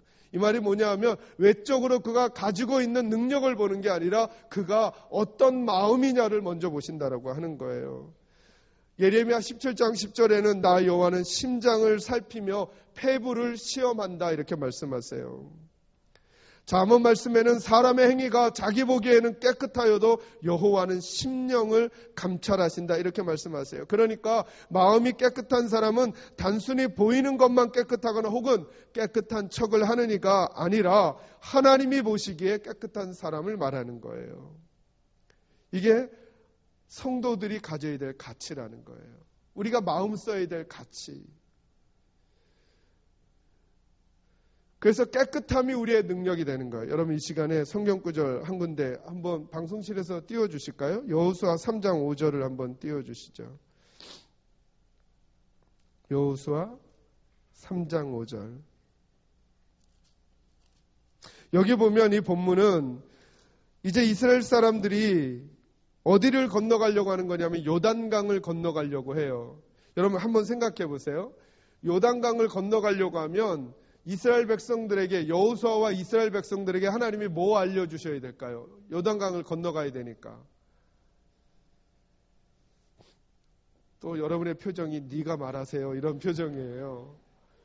뭘 알려주셔야 될까? 이거 얘기해 주셔야 되지 않을까요? 하나님께서 여호수아야 요단강을 건너가려면 내가 보니까 어디가 제일 좁더라. 그리고 거기가 물이 제일 낮더라. 그러니까 거기에 올라가 글로 건너가면 돼. 이게 알려주시는 게 제일 빠르잖아요. 아니면 한일자동 펌프를 한 10대 정도 갖다 주셔서 물 빼고 건너가 버려 이러셔야 될 것 같잖아요. 그런데 하나님은 이렇게 말씀하세요. 3장 5절 읽겠습니다. 시작. 여호수아가 또 백성에게 이르되 너희는 자신을 성결하게 하라. 여호와께서 내일 너희 가운데에 기이한 일들을 행하시리라. 여호수아가 하나님께로부터 받은 말씀은 뭐냐면 너희를 뭐하게 하라고요? 성결하게 하라. 다시 말하면 너희를 깨끗하게 하라. 깨끗하게 하라. 깨끗하게 하면 요단강 건너간다는 거예요. 깨끗하게 하면. 여러분 재밌잖아요. 여러분 하나님께 순종하는 게 어려운가요? 쉬운가요? 대답을 안 하시기로 서로 약속을 하시고 오셨나요? 하나님께 순종하는 게 쉬운가요? 어려우신가요? 정말 쉬우세요? 제가 보니까 하나님이 하라고 하시는 일은 너무나 쉬운 일이에요. 근데 우리의 생각이 안 바뀌니까 그게 너무 어려워요. 여러분 보세요. 이 일이 쉬운가 안 쉬운가. 하나님이 홍해를 가르칠 때 모세에게 하라고 한 일이 뭐죠? 지팡이를 들고 뭐 하라 그랬죠? 여러분 지팡이 들고 손 내미는 게 쉬워요? 어려워요? 이건 너무 쉬워요. 그런데 생각의 벽을 넘기가 어려워요. 어떤 생각의 벽이요? 이걸 해서 될까? 한일자동 펌프 100대가 필요한데 뭐 이런 생각이 드니까 순종이 어려워요. 여러분 하나님이 여리고성을 무너뜨릴 때 하라고 하신 게 뭐죠? 하루에 한 바퀴씩 돌고 일곱 번째 날은 7바퀴 돌고 소리를 지르래요. 여러분 이 일이 쉬워요? 어려워요? 이 일은 쉬워요.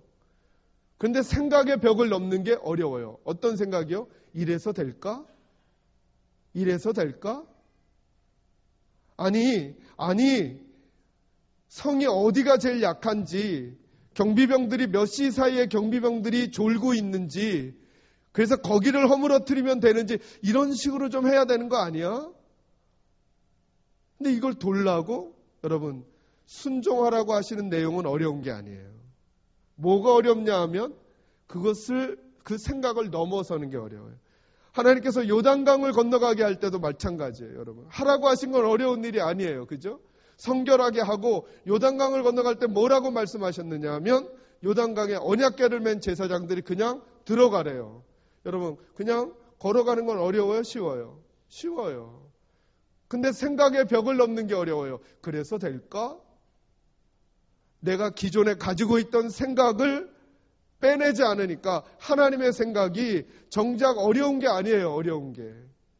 그런데 어려워 보인다는 거죠. 엘리야에게는 하늘에서 불을 내릴 때 어떻게 하라 그러셨어요? 그냥 기도만 하라고 한 거예요. 기도로만. 여러분 이게 어려워요? 어렵지 않아요. 그런데 생각의 벽을 넘는 게 어려워요. 내가 기도한다고 병이 나을까? 내가 기도한다고 문제가 해결될까? 내가 기도한다고 자녀가 잘 될까? 내가 기도한다고 배우자를 만날까? 내가 기도한다고 학교를 진학할 수 있을까? 이 생각이 너무 강하니까 정작 하라고 하시는 일은 어려운 일이 아닌데 순종이 어렵다고 느끼는 것이죠. 그 이유는 하나님에게 시선을 고정하지 않기 때문인 것이죠. 그러니까 믿음은 되어지는 그 일에 대한 믿음을 갖는 게 아니라 하나님에 대한 믿음을 갖는 거죠. 저는 우리 사랑하는 식구들이 어떤 상황 가운데 있든지 하나님을 믿으시기를 주의 이름으로 축원합니다. 그분은 말씀으로 천지를 만드시고 홍해를 가르시고 여리고성을 무너뜨리시고 요단강을 가르시고 그리고 하늘의 해를 멈추게 하시고 불을 내리시고 그리고 비를 멈추게도 하시고 오게도 하시는 그분이세요. 그러니까 믿음의 사람들은 특징이 있어요. 내가 하려는 그 일이 될 것인가에 집중하는 게 아니라 그 일을 하실 하나님에게 집중하는 거예요. 그러니까 저와 여러분은 진짜 능력이 무엇인지를 하나님께로부터 들을 필요가 있다는 거죠. 그게 오늘 6번째 행복 가치로는 깨끗함이라는 거예요. 깨끗함.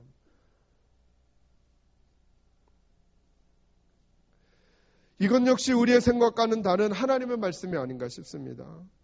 여러분, 우리에게는 힘이 필요하다고 여겨지는데 하나님은 성결을 요구하십니다. 여러분, 우리의 싸움이 이것인 것이죠. 우리가 얼마나 강해지느냐가 아니라 얼마나 깨끗해지느냐의 문제를 씨름해야 한다는 거예요. 여러분, 사무엘상 4장 5절에서 11절 말씀해 보면 아주 재밌는 일이 나와요. 블레셋 사람들하고 엘리의 아들 홈니와 비느하스가 전쟁을 해요. 근데 전쟁을 할 때 홈니와 비느하스가 뭘 가지고 나가냐면 능력의 언약궤를 가지고 나가요. 본문을 안 보셨으니까 질문. 이겼을까요? 졌을까요? 어떻게 안 보고도 이렇게 잘 찍으셔요? 졌을 뿐만 아니라 모두 빼앗겼을까요? 어떻게 이런 일이 생기죠? 하나님의 언약궤인데, 하나님의 언약궤인데. 요단강을 건너갈 때도 언약궤가 앞장서서 가게 하셨는데, 그래서 요단강을 가르셨는데, 그래서 홈니와 비느하스가 그 언약궤를 앞장 세우고 전쟁을 하러 나갔는데 져버리고 말았어요. 능력의 언약궤를 가지고 나갔는데도 왜 졌을까요? 이미 홈니와 비느하스는 하나님 앞에 깨끗하지 않은 사람이었어요. 그러니까 능력은 언약궤 자체에서 나오는 게 아니었어요. 언약궤를 쓰시는 하나님께 나오는 거니까 그 하나님 앞에 내가 어떤 사람이냐를 보는 게 더 중요했단 말이죠. 이걸 놓치니까 자꾸 사람들은 방법에 집중하는 거예요. 방법에. 어떤 방법, 홈니와 비느하스도 방법을 들었던 거예요. 언약궤가 나가니까 이기더라.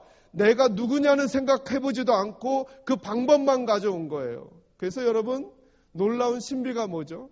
똑같은 방법으로 기도해도 하나님의 응답은 달라요. 사람마다. 제가 아는 어떤 분이 예수님을 믿은 지 얼마 안 되셨는데 기도할 줄을 모르시는 거예요. 그러니까 이분이 교회에서 자기를 인도한 분이 알려준 게 주기도문이 있잖아요. 주기도문. 여러분, 성경에 중언부언하지 말라 그러셨잖아요. 그죠? 근데 이분은 그것도 잘 모르고 그런 의미도 모르니까 주기도문을 1000번 외우면 하나님이 자기 기도 응답해 줄 거라는 생각이 든 거예요. 그래서 주기도문을 1000번 외웠어요. 기도 제목이 응답됐을까요? 안 됐을까요? 됐을까요? 안 됐을까요? 안 됐으면 제가 말을 안 하죠. 됐어요. 근데 문제는 뭐냐면 그걸 옆에서 봤던 어떤 집사님이 그래 그럼 나도 한번 1000번 해야지 하고 이분도 1000번 주기도문을 외웠어요. 기도 응답이 됐을까요? 안 됐을까요? 됐으면 제가 말을 안 했죠. 네. 여러분 생각해 보세요. 어떻게 똑같은 방법을 썼는데 안 될까요? 기도 응답은 방법에 있는 게 아니라 믿음에 있는 거거든요. 믿음에. 오늘 비느하스는 방법을 써요. 그래서 여러분 하나님의 일하심을 잘 보세요. 하나님의 일하심을. 하나님은 뭐라고 말씀하시는 것이냐면 하나님은 방법의 능력이 있는 게 아니라 나에게 능력이 있다를 말씀해 주시는 거예요. 보세요. 모세를 잘 보세요. 모세가 홍해를 가르게 될 때 어떤 방법으로 홍해를 가르게 됐다고요? 지팡이를 들고 밀 때. 그럼 여러분 모세가 여호수아에게 리더십을 이양해 주는 마지막 부분에 이제 요단강만 건너가면 되잖아요. 그때 뭘 가르쳐 주게 될까요? 여호수아야, 너도 알지? 내가 홍해를 하나님의 명령에 따라 가를 때 어떻게 갈랐는지. 이제 내가 요단강을 못 건너가니 너는 이제 산에 가서 좋은 나무, 잘생긴 나무로 지팡이를 만들어놔. 이제 그 나무를 들고 내밀면 요단강이 갈라질지 몰라. 이 방법 알려줘야 되지 않겠어요? 근데 모세는 여호수아에게 신명기에 보면 그 방법 알려주지 않아요. 너는 항상 하나님을 청종해라. 그래서 하나님도 요단강을 가르실 때는 홍해를 갈랐던 똑같은 방법을 안 쓰시는 거예요. 전혀 다른 방법. 그냥 언약궤를 메고 그냥 들어가 버려. 다른 방법. 이게 뭘 말하는 걸까요? 능력은 방법에서 나온 게 아니라 하나님에게서 나온 거라는 사실이에요. 그러니까 그 하나님이 어디에 집중하고 계시는지를 우리도 마음 써야 된다는 거예요. 오늘 6번째 가치는 우리들의 깨끗함. 이미 엘리의 아들 홈니와 비느하스는 하나님 앞에 성결을 잃어버리고 하나님의 말씀을 어기고 난장판으로 인생을 살아가던 사람들이었어요. 그들이 아무리 거룩한 방법인 것 같지만 언약궤를 들고 나가도 언약궤마저도 빼앗길 뿐만 아니라 전쟁에서도 지는 뼈아픈 실패를 경험하게 된 거예요. 짓궂은 질문이에요. 여러분, 날카로운 칼하고 신문을 둘둘 만 신문하고 둘이 싸우면 누가 이길까요? 이게 어려워요? 어차피 말해야 또 마음대로 할까봐 그러시는 거죠. 아니, 그냥 우리 생각을 얘기하자는 거예요. 여러분, 날카로운 칼하고 신문지 망고하고 싸우면 누가 이길까요? 뭐가요? 그래서 우리들은 다 날카로운 칼이 되려고 그러는 거예요. 근데 제가 보니까 신문지가 이기는 것을 제가 수두룩하게 봤어요. 그걸 어디서 봤냐 하면 홍콩 무협 영화에서 봤어요. 이게 꼭 고수들이 주막에 앉아서 젓가락으로 만두 먹고 있으면 하수들이 칼 차고 와서 옆에서 알짱거리고 시비 거는 거예요. 그러면 고수가 젓가락으로 눈 콱 찔러서 이겨버리는 거예요. 제가 그때 이런 생각을 했어요. 아, 그렇구나. 우리들도 자꾸 날카로운 칼이 되려고 하지만 더 중요한 게 있다는 거예요. 아무리 날카로워도 그 날카로운 칼도 하수인 내가 붙들고 내 인생을 살아가면 나는 하수밖에 안 되는 거예요. 그러나 내가 나무젓가락과 같아도 고수이신 하나님이 날 붙드시면 이 나무젓가락이 칼을 이겨버리는 거예요. 그래서 여러분, 내가 날카로우냐 나무젓가락이냐 신문지냐의 문제를 떠나 더 중요한 문제가 있단 말이에요. 내가 하나님께 붙들리는 사람이냐, 이게 더 중요한 거예요. 그죠? 맞나요? 네. 여러분은 어떤 상황과 환경 가운데 계신가요? 혹시 여러분은 요즘 여러분의 인생이 나무젓가락 같고 나무지팡이 같고 혹은 신문지처럼 무력해 보이고 그러나요? 아, 그래서 나는 도무지 이 세상을 이겨낼 수 없을 것 같다라고 하는 두려움 가운데 천국 백성이면서도 호랑이면서도 돼지에게 몰려서 두려워 떨는 태국의 어느 호랑이처럼 혹시 그렇게 살고 계시는 것은 아닌가요? 여러분, 우리는 나무젓가락이어도 좋아요. 우리는 신문지여도 좋아요. 우리는 나무지팡이여도 좋아요. 그러나 고수이신 하나님이 나만 붙들어 주시면 새로운 인생을 살아갈 수 있을 줄로 믿는 믿음의 담대함이 저와 여러분에게 있기를 바랍니다. 왜요? 내가 누구에게 붙들려 있느냐. 여러분, 하나님이 골리앗을 이길 때 다윗에게 쓴 방법이 뭐예요? 너무나 재밌어요. 너무나 재밌어요. 골리앗은 다윗보다 키도 커요. 힘도 세요. 훈련된 장수예요. 그리고 그가 들고 나오는 장비도 다윗하고는 게임이 되지 않아요. 다윗은 뭘 들고 나갔다고요? 그냥 길거리의 돌. 여러분, 제가 어제도 말씀드렸지만 골리앗이 쓰러졌을 때 제일 놀란 사람이 누굴까요? 놀란 사람이 누굴까요? 다윗이겠죠. 자기도 이럴 줄은 모르는 거예요.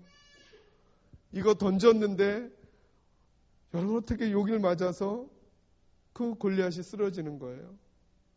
그러니까 여러분, 다윗 뒤에 있었던 이스라엘 백성들은 이젠 누구 없이 못 살아요? 다윗 없이 못 살아요. 그러니까 다윗을 오해하는 거예요. 그러니까 다윗은 골리앗을 이기는 사건들을 경험하면서 이젠 누구 없이 못 살아요? 하나님, 그래서 다윗은 늘 고백하는 거예요. 하나님만이 나의 힘이시며 나의 방패시며 그가 그냥 말하는 게 아니에요. 테이블에 앉아서 커피 한 잔 타놓고 분위기 있게 낭만적인 시를 쓴 게 아니에요. 그는 그런 사건을 통해 맞구나. 내 인생의 주인은 하나님이시고 그는 골리앗이 쓰러질 때 그는 그의 마음이 터져버리고 만 거죠. 아, 하나님 없이 난 못 사는구나. 하나님이 나의 목자시구나. 높게 있든 낮게 있든 나는 그 하나님과 함께만 살 거야. 그러니까 그는 하나님 앞에 범죄함을 깨달았을 때 침상이 뜰 정도로 울었다, 이렇게 말하잖아요. 여러분, 그는 그의 마음에 자기가 왕임에도 불구하고, 여러분, 옛날의 왕은 어떤 사람일까요, 여러분? 얼마나 강력한 왕이겠어요. 그 권한이 얼마나 근데 다윗은 시편을 읽어보면 그가 왕인지 아닌지 잘 모르겠어요. 왜 그럴까요? 그는 진짜 왕을 항상 모시고 살아가는 사람이었기 때문에 그래요. 진짜 왕을, 하나님을 모시고 살아가니까 자기가 왕이었지만 왕처럼 안 보이는 거예요. 그의 글과 그의 기도 가운데서는요. 나는 하나님 없이는 못 산다는 걸 알고 있었기 때문이죠. 그래서 사랑하는 성도 여러분, 저와 여러분에게도 참 능력은 하나님 앞에 우리가 얼마나 정결한가가 중요하다는 거예요. 하나님 나라가 그렇다는 거예요. 능력의 크심은 하나님께 있기 때문에 하나님은 능력 있는 사람이 아니라 순결한 사람을 쓰기를 원하는 거예요. 저는 우리 사랑하는 낙원교회가 이런 교회가 되기를 주님의 이름으로 축원합니다. 여러분, 하나님의 능력을 있는 그대로 보여줄 깨끗한 그릇이 필요한 거예요.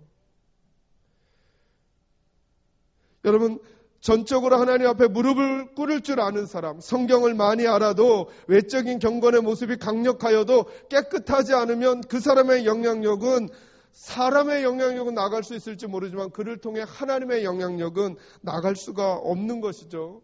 여러분, 이 부분이 우리의 고민이 되어야 하는 거예요. 여러분, 성경 구절 한번 더 방송실에서 띄워줄 수 있나요? 디모데 후서 2장 20절에서 21절 말씀 한번 띄워주세요. 디모데 후서 2장 20절에서 21절. 여러분이 찾으셔도 좋겠고요. 같이 한번 읽겠습니다. 시작. 큰 집에는 금그릇과 은그릇뿐 아니라 나무그릇과 질그릇도 있어 귀하게 쓰는 것도 있고 천하게 쓰는 것도 있나니. 여기까지요. 여러분 20절로 다시요. 20절로 다시요. 큰 집에는 어떤 그릇들이 있다고요? 금그릇, 은그릇, 나무그릇, 질그릇. 그래서 귀하게 쓰는 것도 있고 천하게 쓰는 것도 있대요. 여기까지만 보고 어떤 게 귀하게 쓰여지는 그릇일까요? 금그릇, 은그릇일까요? 나무그릇, 질그릇일까요? 네? 몰라요. 여기까지는 모르는 거예요. 지금 말씀 안 하셨잖아요. 어떤 게 귀하고. 근데 우리는 우리 생각으로 이미 말해버리는 거예요. 우리가 생각하기엔 금그릇이, 은그릇이 귀하고 나무그릇, 질그릇은 천할 거라 생각하는 거예요. 이제 하나님의 생각을 넣을 거예요. 21절. 같이 읽습니다. 시작. 그러므로 누구든지 이런 것에서 자기를 깨끗하게 하면 귀히 쓰는 그릇이 되어 거룩하고 주인의 쓰심에 합당하며 모든 선한 일에 준비함이 되리라. 아멘. 자, 보세요. 이제부터 귀히 쓰는 그릇이 결정돼요. 어떤 그릇이죠? 그러므로 누구든지 이런 것에서 자기를 어떻게 하게 하면요? 깨끗하게 하면 그 사람이 귀히 쓰는 그릇이 될 거래요. 여기 두 그릇이 있어요. 여러분 선택하세요.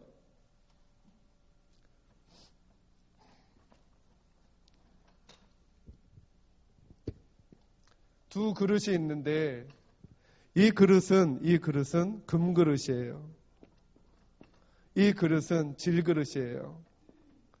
근데 아주 맛나고 좋은 음식을 담을 거예요. 여기다가 둘 중에 한 그릇을 선택하셔야 돼요. 근데 여기는 똥이 묻어 있어요. 이 안에. 이건 질그릇인데 깨끗해요. 음식을 담았어요. 이거 A, B. 여러분 어떤 그릇을 선택하실래요? A 손 들어주세요. A. 난 그 음식 먹겠다. 아니 이게 금그릇이라니까요. 금그릇. 금그릇이라니까요. 안 되겠죠. 그래도 안 되겠죠. 맞아요. 여러분 그래서 깨끗하지 않은 그릇에는 좋은 걸, 비싼 걸, 값진 걸, 귀한 걸 담으면 담을수록 손해예요. 그죠? 그 음식 다 버려요. 그러나 질그릇 같아도 깨끗하면 여기는 어떤 것도 담아서 사용할 수가 있어요. 하나님은 지금 어떤 그릇을 보냐 하면 금그릇, 질그릇을 보는 게 아니에요. 여러분 이것을 이렇게 이해하면 오해세요. 이 사람이 질그릇이니까 쓰임을 받았다. 아니요. 아니죠. 여러분 이 사람이 금그릇인데 깨끗하면요. 이 사람도 쓰임 받을까요? 그렇죠. 문제는 금그릇이느냐 질그릇이냐가 아니라 내가 하나님의 쓰심에 합당한 깨끗함을 가지고 있는가라고 하는 거예요. 그러니까 오늘 우리 가정과 우리 개인의 문제를 해결할 때도 깨끗함에 주목하셔야 돼요. 그래서 하나님께서 우리에게 주신 성막에도 보면요. 성막에도 보면 구조 자체가 어떻게 나오느냐면요. 자세히 말씀드리기는 어렵지만 이게 성막의 왜 그 바깥 틀이고요. 이쪽에 동문이 있고요. 들어가면 번제단이 있어요. 번제단이. 그리고 그 중간에 물두멍이라는 게 있고요. 그리고 나서 직사각형으로 성소가 있어요. 성소는 둘로 나눠지는 거 아시죠? 그죠? 작은 방은 지성소. 여기는 법궤가 이렇게 있어요. 그죠?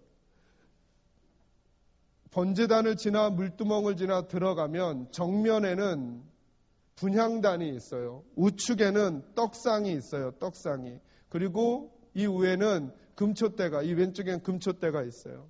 그래서 제사장들이 제사를 드리고 이곳으로 점점점 나아가면서 하나님을 만나는 거예요. 그런데 예수님이 돌아가셨을 때 휘장이 찢어져 버렸죠. 그죠?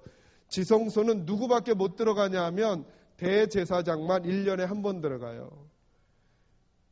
그래서 아무나 제사장이 여기 들어가면 100% 죽어요.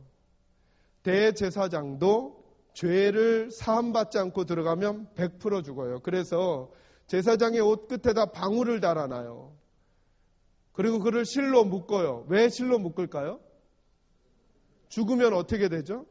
꺼내야 되는데 들어가면 누구도 죽어요. 들어간 인간도 죽으니까 끌어내야 되거든요. 그만큼 여기가 거룩한 곳이에요. 하나님의 임재가 있는 곳. 그런데 예수님이 죽으셨을 때 이게 찢어져 버렸잖아요. 그죠? 그러니까 지금 성소와 지성소의 구분이 있어요, 없어요? 여러분, 베드로전서 2장 9절에 보면 저와 여러분을 뭐라 그러죠? 왕 같은? 여러분과 제가 제사장이에요. 만약에 구약적 개념으로 이게 있었으면 신약으로 되었어도 우리는 어디까지밖에 못 가요? 여기까지 성소까지밖에 못 가요. 지성소는 못 들어가요. 그러니까 하나님의 보좌 앞에 담대히 누구도 있을 수 없는 거예요. 그런데 누가 그 길을 열어놓으셨다고요? 예수님이 죽으셔서. 그런데 히브리서에 보면 이 찢겨진 휘장을 가리켜서 뭐라고 말하느냐 하면 그것은 바로 그리스도의 육체라 그래요. 그러니까 우리가 휘장을 지나 하나님 앞에 나아갈 때 누구를 밟고 가는 거예요 지금? 예수님의 찢기신 살과 피를 밟고 이게 예수의 이름으로 하나님께 나아가는 거예요. 주문처럼 나아가는 게 아니라 그래서 이곳 모두가 지성소가 된 것이고 이곳 모두가 성소가 되어 이제는 저와 여러분이 누구의 중보도 없이 예수 그리스도의 중보로 인하여 하나님을 뵙게 되는 거죠. 그런데 여기 보면 이 번제단을 지나면 물두멍이라는 게 있어요. 물두멍. 이 물두멍은 큰 녹그릇에 물을 담아 놓은 거예요. 제사장들이 제사를 드리기 위해서 이 물두멍에서 해야 하는 일이 뭐냐면 손과 발을 깨끗이 씻는 거예요. 그래야 하나님의 임재 속으로 들어갈 수 있는 거예요. 하나님의 백성이 이 깨끗함을 유지하고 있어야 한다는 거예요. 하나님 앞에 성결을. 우리가 사람의 눈은 속일 수 있겠어요? 우리가 사람 앞에 깨끗한 척 할 수는 있겠어요? 우리의 치부를 가리고 살아갈 수는 있겠어요? 그러나 저는 오늘 이 밤에 저와 여러분이 하나님 앞에는 우리들의 모습을 노출하고 하나님이 씻겨주시기를 사모하는 마음이 되기를 주님의 이름으로 축원합니다. 여러분, 하나님이 우리를 씻겨주셔야 해요. 하나님이 우리를 씻겨주셔야 돼요. 그러니까 여러분, 깨끗해진다라고 하는 것은 거룩해지는 걸 말하는 거예요. 거룩해지는 것을. 저와 여러분이 예수 믿는 사람이 어떤 분들이 이렇게 질문해요. 예수 믿는 사람은 착해져야 되는가? 네, 100% 더 착해지셔야 돼요. 100%. 어떤 식으로요? 여러분이 1에서 10이 있다면 여러분이 1만큼밖에 안 착했다면 이제 2만큼 착해지셔야 돼요. 저는 이런 생각을 해봤어요. 여러분, 어떤 걸 하나님이 더 좋아하실까요? 어떤 분은 예수 믿기 전에 5만큼 착했어요. 어떤 분은 예수 믿기 전에 1만큼밖에 안 착했어요. 근데 예수 믿고 났더니 이 사람은 5만큼 착해졌어요. 근데 이 사람은 예수 믿고 나서 6만큼밖에 안 착해졌어요. 누가 더 착한가요? 이 두 사람 중에. A, B 중에 누가 더 착하죠? 아니, 누가 더 착하냐고요. B가 더 착하죠. 왜죠? B는 어디까지 착해요? 6만큼. 그러나 하나님이 보시기엔 누가 더 대견할까요? 저 이런 생각 해봐요. 누가 더 대견할까요? A죠. A는 4만큼 착해졌으니까. 그래서 로마서에서 바울은 그런 얘기도 하잖아요. 죄가 많은 것에 은혜가 많다고. 여러분, 그런 일이 우리에게 일어나면 안 되겠지만 만약에 이런 생각을 해보세요. 자녀가 저희 지금도 우리 권사님이 의식불명으로 계시는데 만약에 자녀가 태어났는데 이 아이가 손과 발을 못 움직여요. 그러나 부모는 그 희망을 끊을 수 없는 거잖아요. 그죠? 다른 애들은 막 뛰어다녀요. 말도 해요. 그런데 이 아이는 계속 아무 데도 못 움직이는. 그런데 어느 날 새벽에 눈을 떴는데 이 아이의 손가락이 움직이기 시작해요. 이 엄마의 가슴이 어떻게 될까요? 얼마나 뛰기 시작하겠어요? 아니면 냉정하게 생각해 보자는 거죠. 뭐밖에 못한 거예요, 지금? 이건 뭐 우리 애들은 뛰어다니는 이게 뭐가 대수예요? 그러나 여러분 그 부모에겐 이건 얼마나 놀라운 충격이에요. 그죠? 정말 작은 움직임인 것 같지만 아무것도 움직이지 못하던 그 아이가 이 손이 움직이기 시작했을 때 부모는 그 마음이 설레기 시작할 거예요. 여러분 하나님이 저와 여러분을 그렇게 보시는 거예요. 저와 여러분이 오늘 이 밤에 깨끗함을 다룰 때 내가 아무것도 흠이 없는 100% 깨끗함을 말하자는 게 아니에요. 내가 지금 하나님을 향하여 조금씩 손가락을 움직여 가자는 거예요. 조금씩 팔을 움직여 보자는 거예요. 그냥 그 자리에 머물지 말고 주님 앞에 성결한 그릇이 되어가도록 조금씩 우리의 마음을 내어드리자는 거예요. 말씀과 기도로 우리가 거룩해진대요.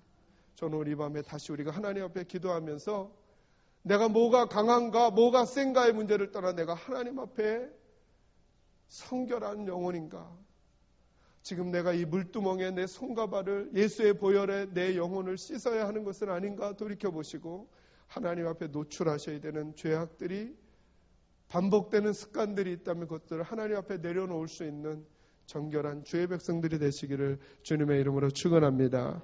이 시간에 우리 함께 기도하는 시간을 갖도록